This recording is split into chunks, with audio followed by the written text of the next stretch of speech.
What's going on, BeatSonic fam? Today we are here installing our wireless S-Connect interface, specifically the LG VIF-CB7W, onto this 2022 Lexus RX. It is equipped with factory navigation, but our kit will work with or without factory navigation to go ahead and seamlessly install wireless Apple CarPlay and Android Auto into your existing factory Lexus infotainment system, all while retaining the factory head unit and speakers and still retaining either the Mark Levinson sound system or the base model speaker, whichever one you have.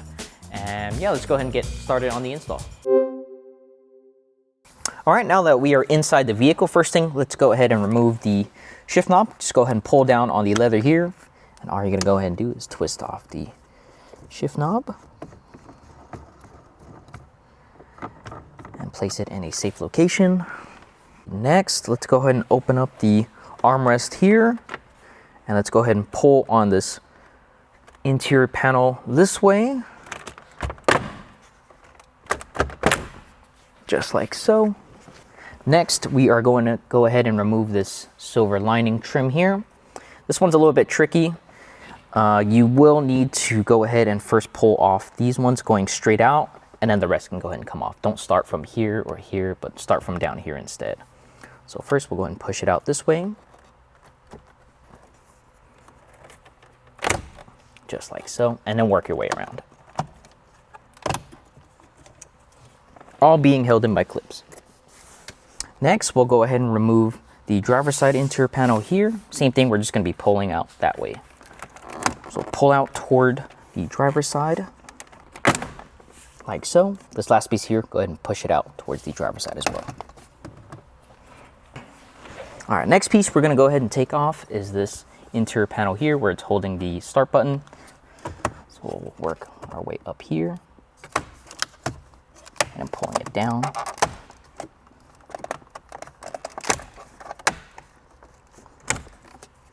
And out, like so.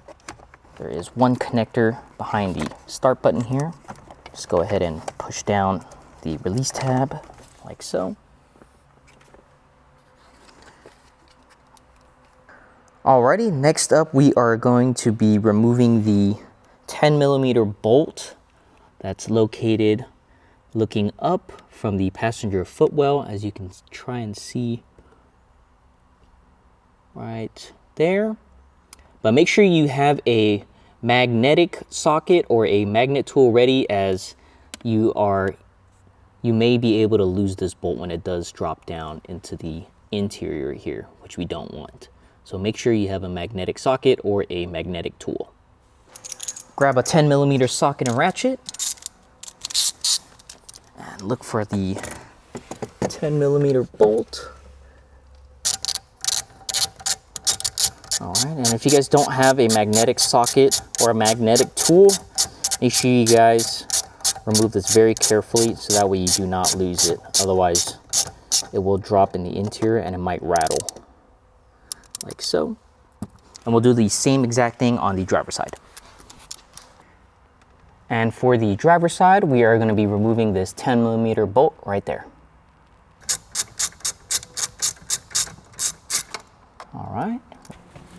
Alrighty guys, after you remove these two bolts right here, go ahead and grab a thick towel or blanket.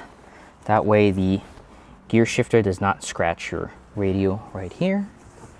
And then all you're going to go ahead and do now, let's go ahead and grab the radio and just pull out towards you. So let's give it a firm tug, and just like that, it'll pop right off. And back here, first connector we're gonna go ahead and remove is the clock connector. So just go and push down the release tab. That way you have more access to the radio here.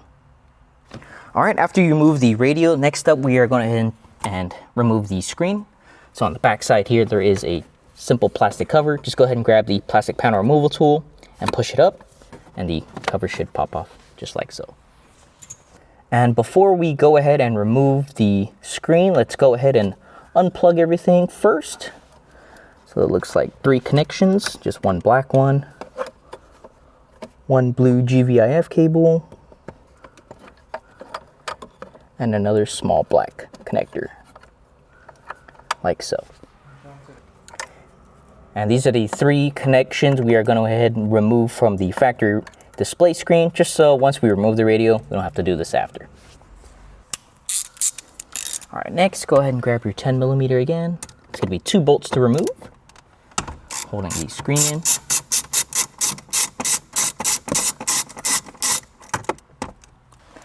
All right, and there's one, and the second one.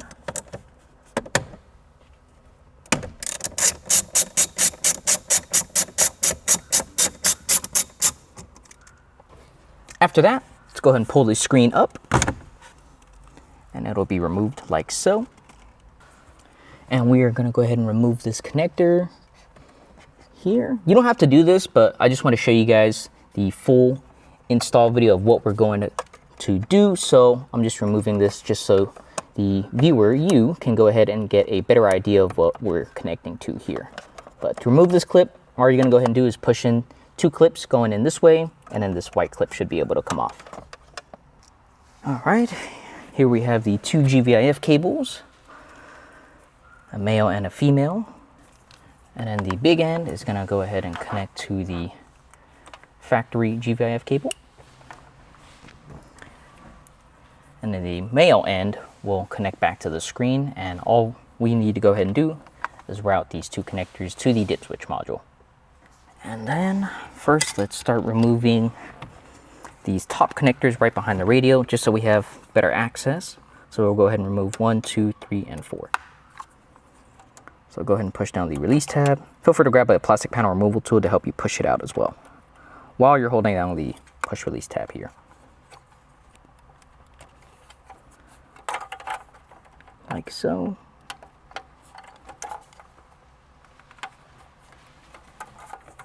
All right, tuck those away for now. All right, what type of connections we working with here? Here is the main harness for the CB7.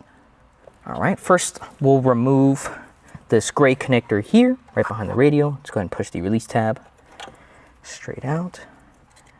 Put this connector in. And this connector here is what gives you the NV17 power and the auxiliary out cable. So this will go into the gray connector here. Push it in, make sure you hear the click. And we'll leave that off to the side for now. And the other connector we'll be working with is this white connector here. Push the release tab and go ahead and pull it out. And this other wiring harness provides the microphone in cable. So let's go ahead and connect them.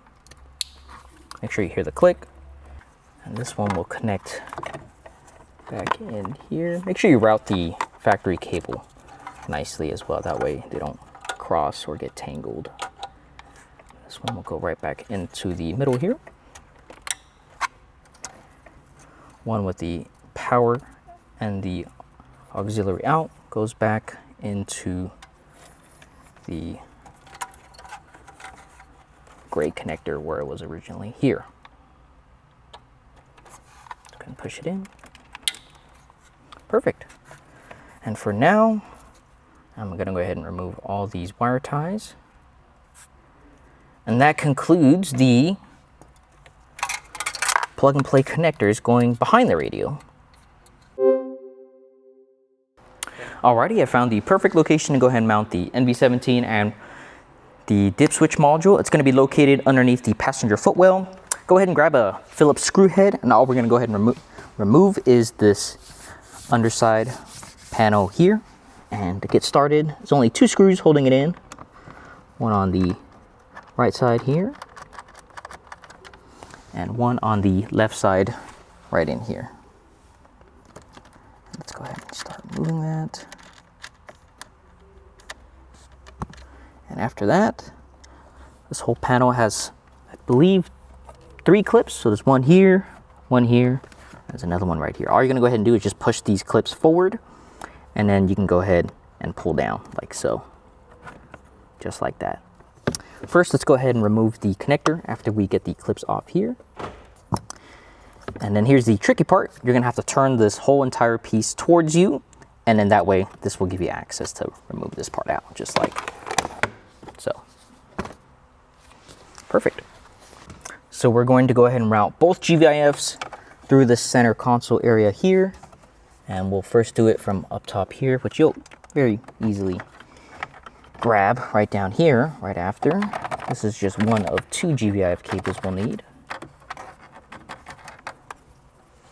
Do this just like so. And we'll make sure to route this back inside right here. Grab it from the middle of the radio, like so. All right, so I am in the passenger side footwell. I'm using my left hand to stick up underneath the footwell and my right hand, as you can see, going through the center console. And just try and guide the GVIF cable to where your two fingers meet. And I'm already grabbing it with my left hand. As you can tell, I'm already pulling it. And just go ahead and guide it all the way back down. Like so.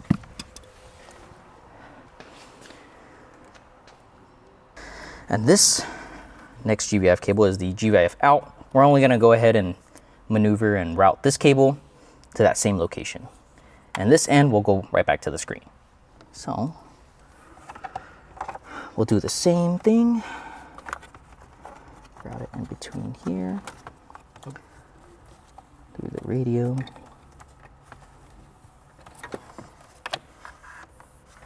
Like so. And from here we'll go right back down. So I'm heading down here once again in the passenger footwell. I am sticking my left hand up and my right hand with the GVIF cable trying to meet in the middle.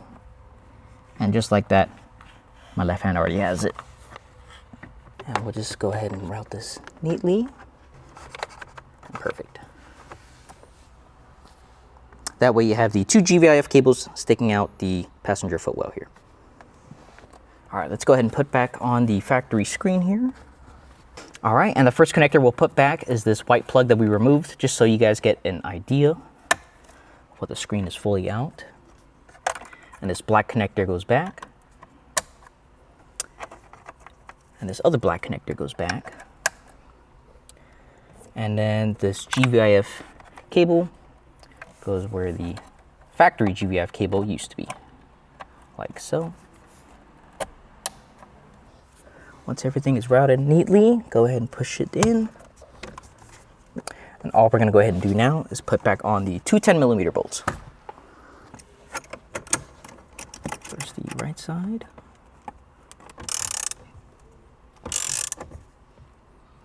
Make sure it is just hand tighten and nothing more, otherwise you may strip either the bolt or the nut. We'll do the same for the left side.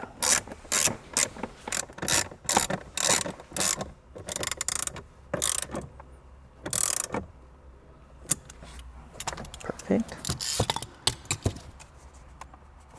Next, let's put back on the cover, like so. All right, first let's route the NV17 power cable. We'll do the exact same thing as we just did with these two GVIF cables here. So I'm gonna go ahead and go in the passenger footwell. Use my left hand to try and meet the NV17 power red cable. Okay, just found it. I'm just going to pull all the way through.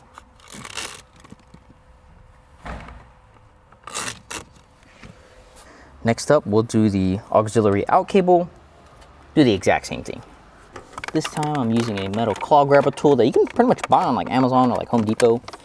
Sticking it from underneath the glove panel and having it stick out just like that. And then just stick my hand in here and route it outwards, just like so. And then using it to grab the head of the cable I am routing and pulling it straight down. Just like so.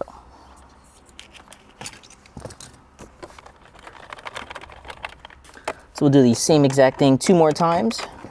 This time we are doing the microphone in cable. Same exact thing.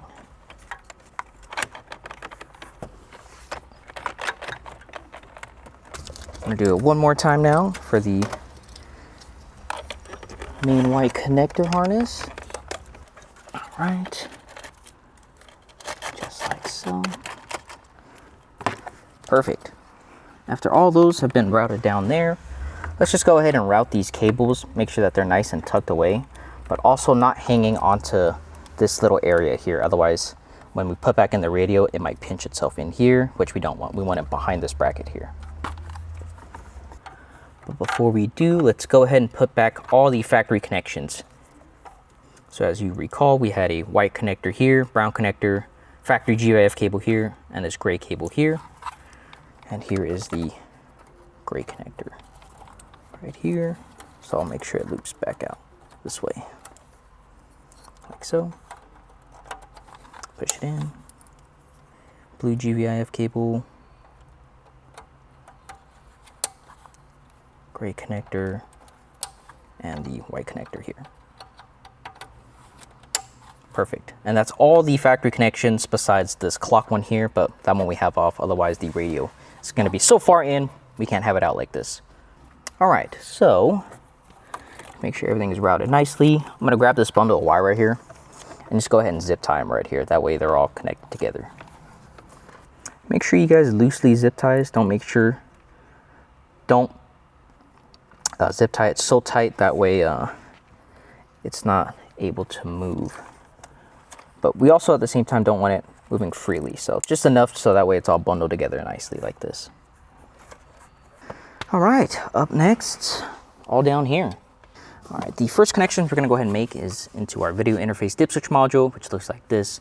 If you're ever unsure of the dip switch settings, it's always gonna be labeled on your dip switch module with this label here. So this is the CB7 for the 22 RX, and the dip switch settings are 1, 6, and 8 on, which are going to be facing downward. Alrighty, so this LX12 main harness goes in to this where this white main connector is. Gonna push it in, and here's a little tricky part. The GVIF labeled out is going to go ahead and actually be the inward one, like so. And this GVIF cable labeled in is going to be the outer one here, like so. And the last connection that goes to the dip switch module is just the HDMI cable, which we'll have here. And I'm going to mount this in a very specific way, but it'll be stuck in between the glove box and some other electronic modules. That way it actually won't move and be stuck firmly in there actually, and does not interfere with any other wiring. So perfect. Alrighty, here's how the dip switch module is mounted. It is in between this glove box here and some of the other components here on the left side. So the LX12 main harness connector, 2 GVIF cables, and the HDMI is of course on the other side. So make sure you go ahead and pre-connect that before you go and push that in there. That way you'll have this HDMI cord left here. Now all that's left here is the NV17 power cord, the auxiliary and microphone in cables, HDMI cord, USB, and the antenna left. All right, here's our NV17W wireless module. Let's go ahead and start making our connections. First one we'll go ahead and do is the power cable here, which connects right here next to the HDMI port, like so. Up next is the HDMI port here. Plugs it in like so. And if you're ever unsure, there's always a big old label. So here's the main power, LVDS out or HDMI cable here. And up next, this is the microphone in cable here, which will plug in next to the USB port. Make sure it always clicks in like that and it's always flush, because other times a lot of customers just kind of leave them half plugged in like that and they're having microphone issues, which means that it's not plugged in all the way just like this. So make sure you go ahead and push it all the way in.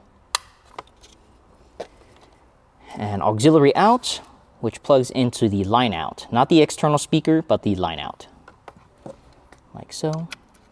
And same thing over here, people just leave them halfway plugged in like this, but make sure it's clicked all the way in, like so. All right, and here we have your wireless antenna. This is just gonna go ahead and screw on, like so. Just like that. And lastly, the USB port, which will connect to the USB extension here. in between the wireless antenna and the microphone in cable. Perfect. And this USB dongle will actually have to route back upwards, and we'll do it towards the driver's side. All right, so we're doing the exact same thing we did earlier, but now I am going upwards towards the radio, and voila, like so. I'm going to keep pushing this through. And again, make sure it's routed right behind this metal bracket. But since it's just a USB port, we're gonna go ahead and make sure it's actually over all these factory ports here, like so. So we're gonna go ahead and route this USB port in through here actually. So first off, let's go ahead and remove this tiny little connector here. That way we have some more space to work with. And this USB port is just gonna go wiggle it on through. Perfect. And we'll make sure to put this back.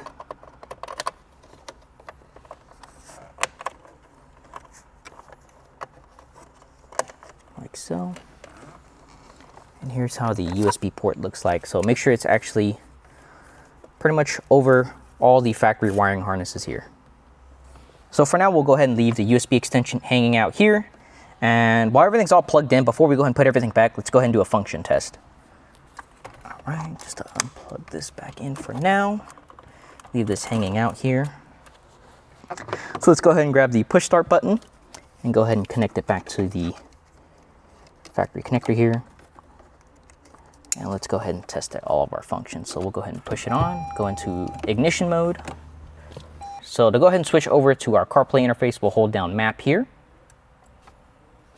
And everything is looking like it is working as expected.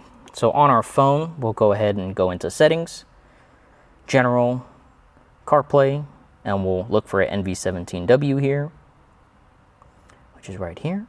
Tap on that to connect, pair,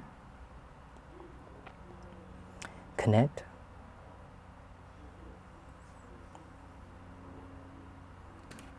Give it a few moments, hit allow, and voila, you have wireless Apple CarPlay and Android Auto into your existing factory Lexus system. So let's go ahead and check for functions. Let's try playing some music. All right. It's gonna come out on my phone like so. And the reason being is because I'm actually not connected to the factory Bluetooth system. So let's go ahead and switch over to our map. This way it brings you back to the factory Lexus system. And go ahead and look for Bluetooth here. Go to connect, add a device. And now from my phone here, I'm gonna go ahead and go into, from the CarPlay menu, go into my Bluetooth menu. Make sure I look for the Lexus RX. Tap on it to connect.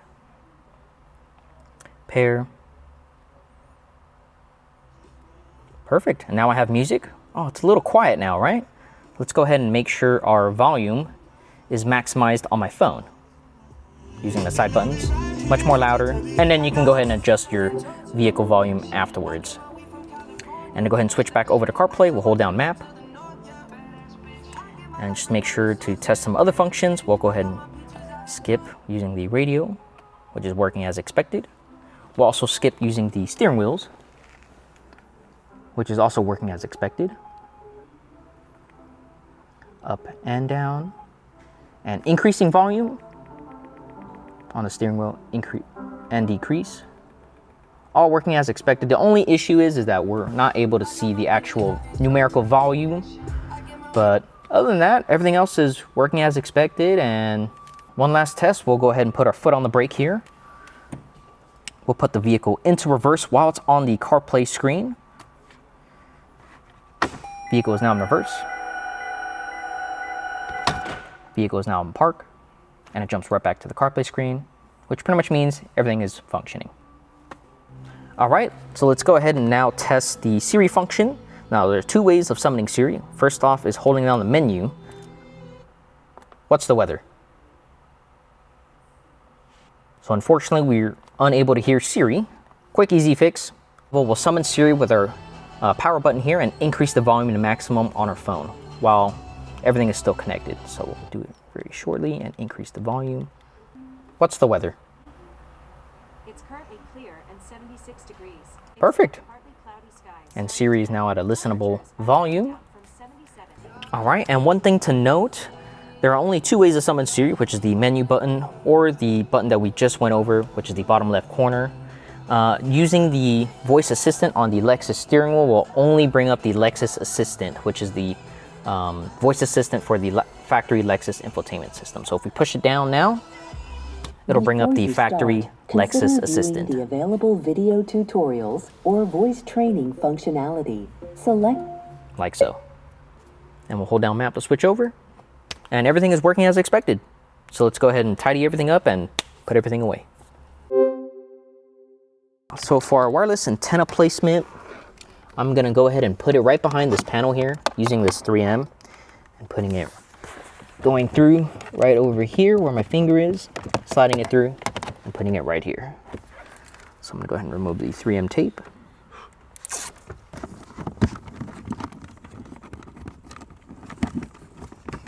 All right, give it a firm push so it sticks. And then just go ahead and tuck away the remaining wire. We went ahead and nicely tucked away the NV17 wireless module, which is pretty much in this bottom right hand corner here. And as you can see, that's where the NV17 wireless module is. It's actually pretty nice and snug in there. You can use some additional foam tape that's included in the kit or some additional 3M tape that you purchase on your own, as our kits do not include that, but it's actually 3M'd onto the back of the carpet there. That way it actually doesn't vibrate or shake around. And all that's left to do is tuck away the remaining wires here.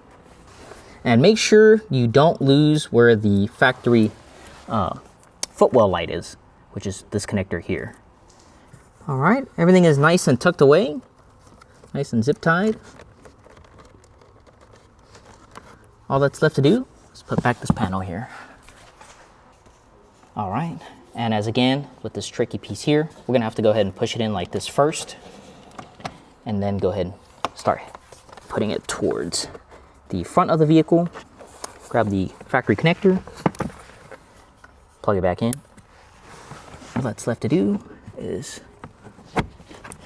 put back in the clips, like so. And all that's left is just the two screws that we removed earlier. And the other one goes right here. All right, let's go ahead and put back in the radio.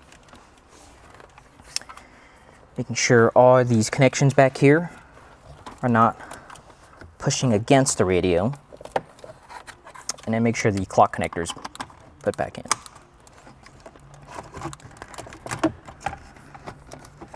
Go ahead and line everything up.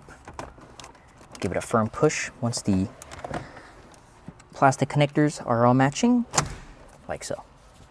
All right, all that's left to do is put back on these two bolts that we removed earlier.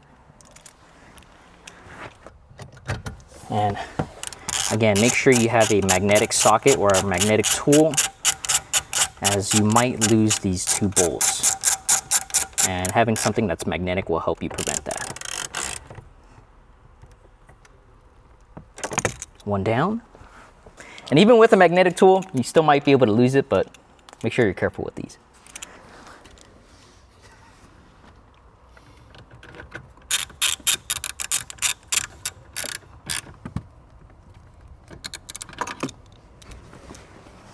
Perfect. All right, now that the two bolts are in, let's go ahead and put back the push to start engine button here. That way we can figure out this USB dongle. And push it right back in. All right, don't forget the connector back here. And the connector is back in. And make sure you go ahead and match all the clips here. All right, and see how the USB dongle is actually poking out of this hole here, which is exactly what we want. And we'll have it hanging outside this driver interior panel here. So give it a firm push in. There you go. All right, so after you have this panel piece here lined up with the clips, I'm having the USB dongle actually hang out here, and I'm just gonna push it in right after, and that way it actually hangs out physically right there. Next, let's put back on the silver trim piece. And as earlier, this is a little bit tricky, so first we remove this piece here. We'll go ahead and actually put that piece back on first. So I'm gonna line it up here and make sure that this clip right here goes in first. So go ahead and push it in, and then go ahead and go alongside and go around like so. And last but not least, this big panel here, open up the glove box, making sure all the clips align.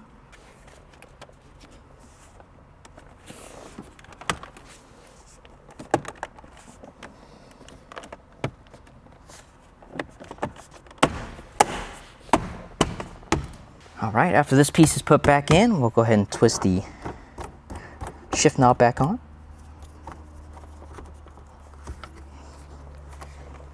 Doesn't have to be like super tight, just make sure it's pretty stiff. That way you actually can't turn it when you use it.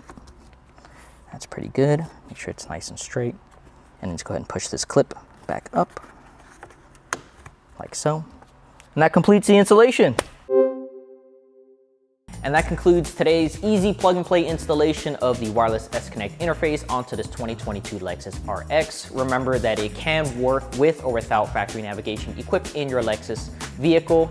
So make sure you go ahead and double check the vehicle compatibility list onto the product's description below. And make sure you guys hit that follow button and give us a like and let us know what you guys think of the install. Thank you guys so much for watching, and we'll see you guys on the next video.